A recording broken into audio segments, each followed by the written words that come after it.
अस्सलाम वालेकुम व्यूअर्स, क्या हाल है? ठीक हो? तबीयत से ठीक है? तो अज मैं आया सी वेले मुंडे के शहर चौक मुंडा दे विच ते मैं क्या दोस्तों को थोड़ा रिव्यू दईए। तो मैं एक जगह तो महसूस जगह इतने आया, इतने जो मैं खड़ा इतने आके तो मैं हूँ जाके चौक मुंडे का व्यू दिखावागा VIP करके, और वेले मुंडे का डेरा भी दिखावागा।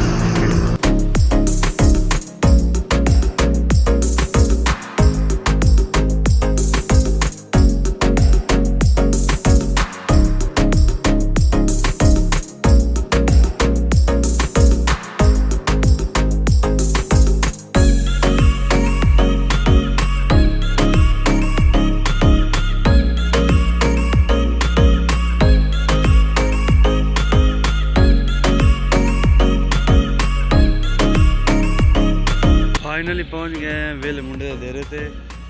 इस टाइम इतने कोई भी बंदा मौजूद नहीं है। तो मैं क्या शायद कोई करदा हो चक्कर लाइए, मतलब कोई मिल ही जाए वेला मुंडा, मतलब मैं कोई भी मिल जाए, लेकिन इस टाइम तो कोई भी नहीं मौजूद। ऐरे वगैरह पाए पे ने, कोठियाँ वगैरह फाइनल ने, अंदर अगे तो नहीं जाने, साढ़े को टाइम कम है मेरे को, मैं इतों ही वापसी करा इंशाल्लाह। है तो कोई नहीं, लेकिन अगर मिल जाता तो फासला कर दे।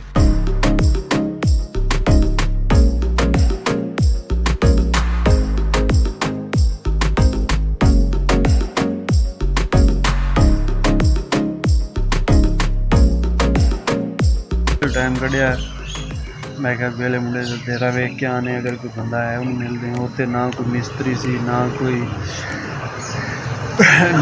ना कोई बंदा सी। उसके बाद गया खुदा पाया कि फिर वापसी आ गए, और कुछ भी नहीं होया। इधर डॉक्टर यूनुस हस्पताल दवाई लैन आए थे। मैं कि चलो वेले मुंडा डेरा नाल ही जाके चक्कर लाया आने, लेकिन कुछ भी नहीं बनया, पेट्रोल खड़िया। इंशाल्लाह उम्मीद है साड़ी यही वीडियो मेरी इंशाल्लाह वायरल हो जाएगी। इंशाल्लाह प्रोटोकॉल ना लाजमी वीडियो देखा जाए। फाइनली गोदा पहुँच गए हैं घर आके। सवेर का मोटरसाइकिल बह बह के बाहर उड़ गई, तो शाम हो गई बहुत ज़्यादा, तो रोज़ा टाइम हो गया, हूँ अंधेरा हो गया। व्लॉग का इतने एंड करते हैं।